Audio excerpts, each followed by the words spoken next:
So I deleted another video I left online. Maybe I'll put it back on there. I'm not sure yet. It's just something, well, I mean, it's not just something. It's a really fucking amazing gesture of kindness that somebody in my life knocked out for me. But I don't know. Part of me felt like I didn't need to share that with, the kids on the internet. Maybe I'm wrong. Either way, what I was going to say is, have you seen those two kids that talk about the Hearth book and superficial Google searches and Wikipedia? And most people think that they are just the bee's knees of quote-unquote truth these days. They're also the two kids. One of them has a bunch of tattoos on his face, like really, really bad tattoos on his face.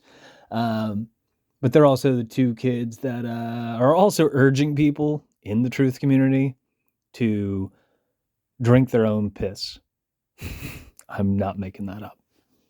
The reason I say that is one of them was given a little lecture. He was showing a little flat earth, snow globe, essentially. Wildly inaccurate horse shit that our masters left the public to repeat, and they do. So he's showing you that, for one. And two, he starts talking about somebody from antiquity, a pretty well-known name. But most people don't know anything about this fella because most people don't research. They regurgitate, they react.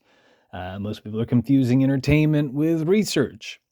What I mean by that is you can kick back and you can listen to me talk to you. And you might take something away from it.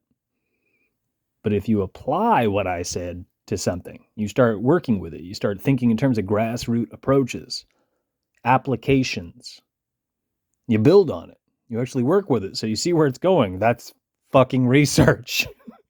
Not just, oh yeah, that was cool, and then you hit repost, or you just repeat verbatim what I said, or somebody else says.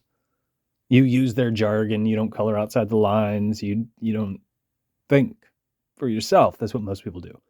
That's why those two kids have a platform right now. But the character from history, this kid says Ptolemy, emphasis on the P, which is silent, which means maybe he just fucked it up. Maybe. But he says it more than once in one of those videos, and it's just a kick in the seat of the pants.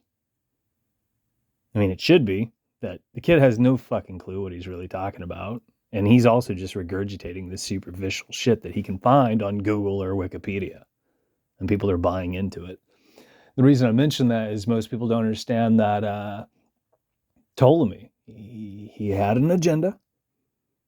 And what he did, because he had an agenda, because he was misleading people, he worked for our masters before that was even a big fucking thing, so to speak.